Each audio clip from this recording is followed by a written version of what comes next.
All right, ladies and gentlemen, this is Frostbyte, and what you're seeing here is my typeset book.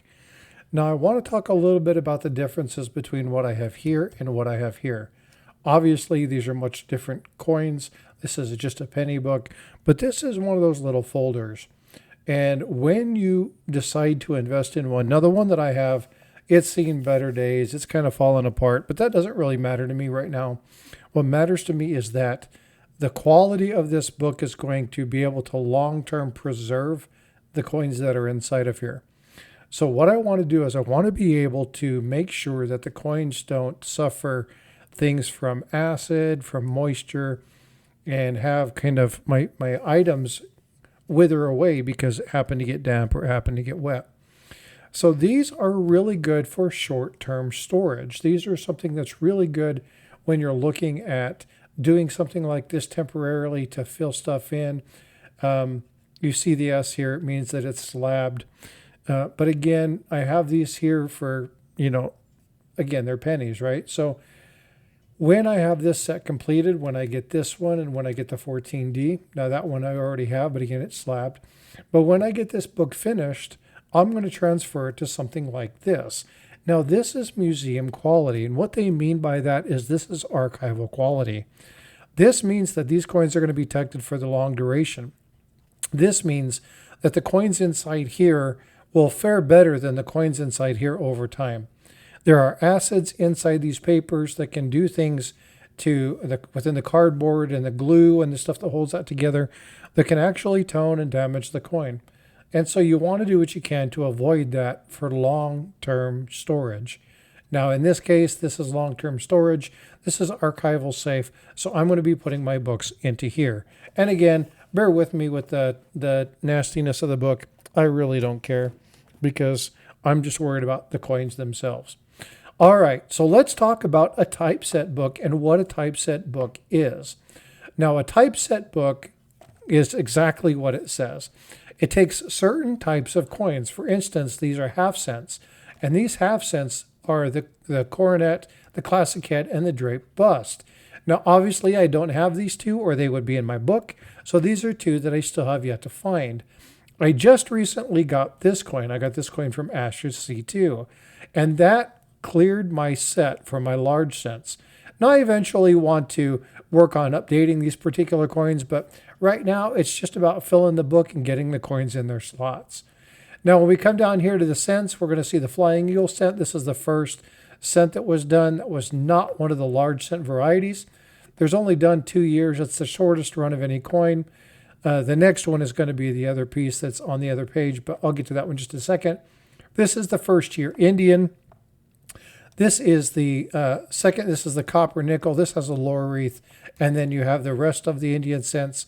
You have the VDB. If you want to do something really cool, put an SVDB in there, or 1909 S or something like that, or just 1909 VDB. Make sure it's really nice.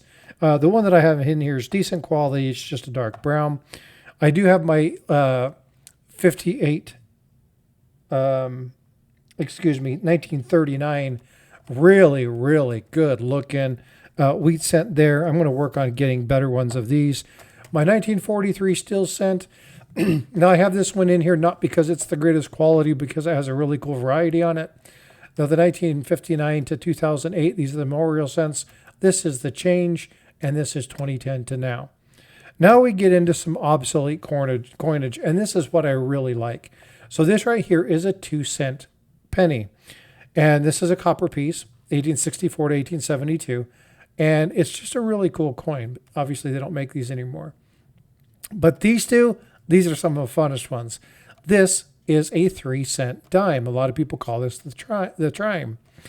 And this is a silver piece, and it's really, really small. It's tiny. It's one of the smallest U.S. coins there is.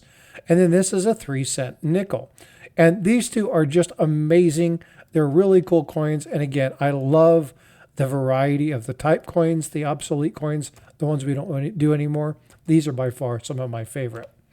As we flip the page, you're going to see the half times. Now, the half times here, you got the cap bust, the seated liberty, and you've got with arrows and then with the legend. Here you've got the nickels. Now, the nickels is the shield with and no raise. You got the cents. This is the racketeer nickel. What they used to do with this particular one is they used to dip it in gold and then try to pass it off as a $5 gold piece. You see a lot of fake ones of these around, but this is really cool. A lot of good history behind this one. As you can tell, this one is in really good shape. My other V nickel, on the other hand, not so nice, but this one has, under the V in the reverse, has the word cents. A really nice 1913 Type 1. This is a gorgeous coin. I'm really happy to have gotten that one. This is the Type 2 or the Variety 2.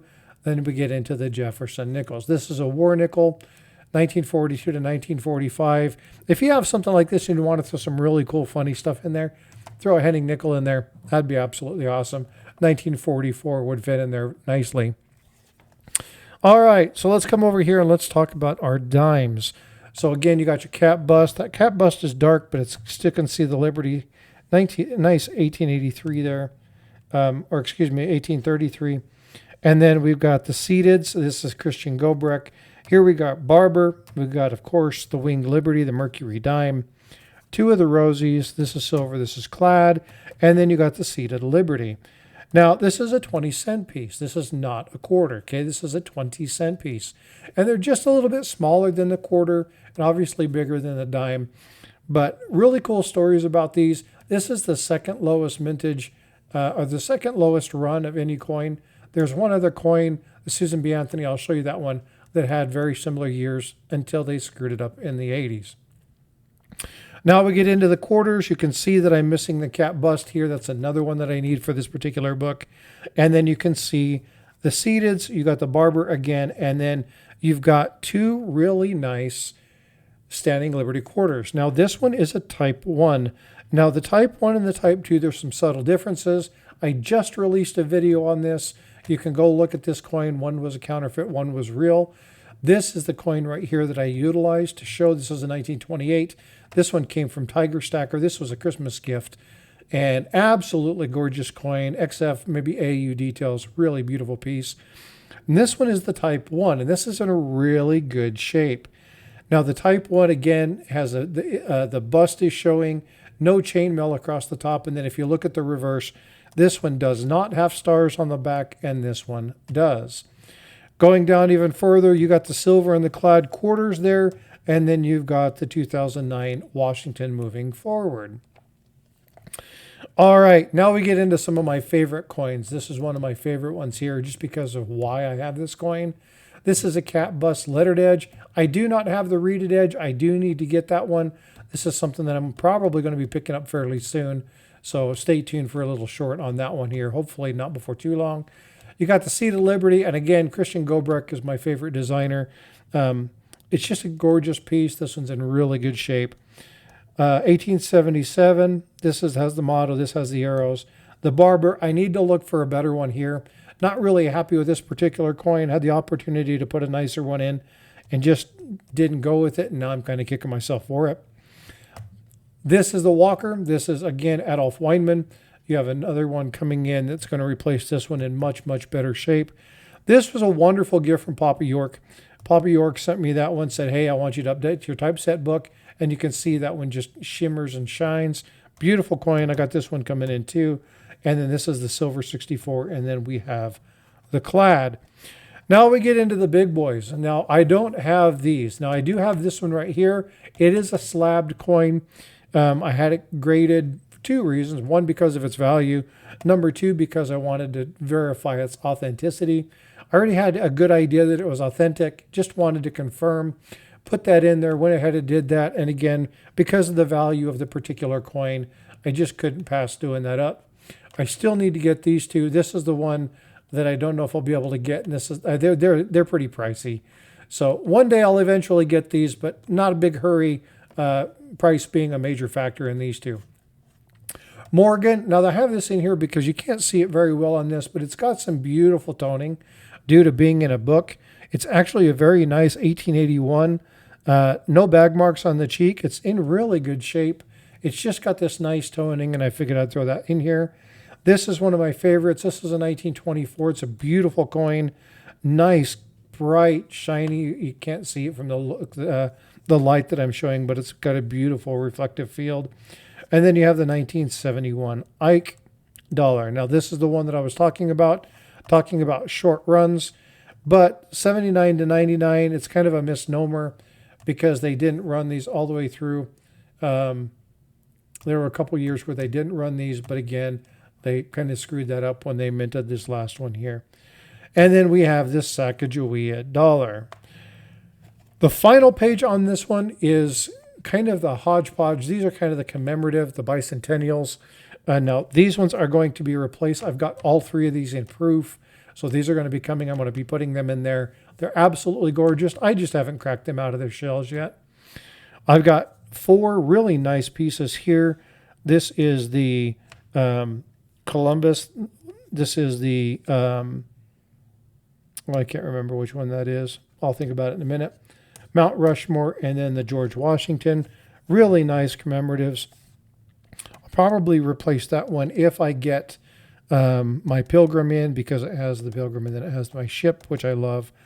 These are the Westward Journey series. Now, the problem with this is that 2006 technically should be in this book, but it's not included. 2006 is the Return to Monticello, so I think they kind of goofed by not having the 5 coins here.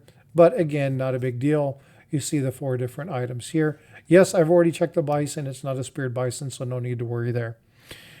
Obviously, we have the statehood quarters. I just pulled one. This is a W quarter. Excuse me, this is a Denver quarter. Nothing really important about that one. It's decent. We have the We the People Constitution. I absolutely believe in that one. And then again, just like the Morgan that I showed over here, this one's got some beautiful toning. It's got nice, beautiful blues and purples, all coming from the book that it was in before. It was in the same book as the Morgan. And again, the items within that book actually tainted and toned that coin. So that came from the book that it was in before. This is the presidential dollar. And then again, we have the Lincoln series. Now, the formative years that's right here actually is a DDO. You look at that little thumb, there's one there. So I do have that there. So I got a couple little pieces of popcorn inside this book. Again, ladies and gentlemen, you'll see that my book has been pretty tore up. I'm going to be replacing the finish on this later. But again, right now, I'm more concerned with the storage of the coins and less concerned about the state of the book. That kind of stuff doesn't matter to me. I'm more worried about this right here. All right, folks. Well, I hope you enjoyed this little walk through my typeset book. There's some fabulous coins. I do have some slots that need to be filled.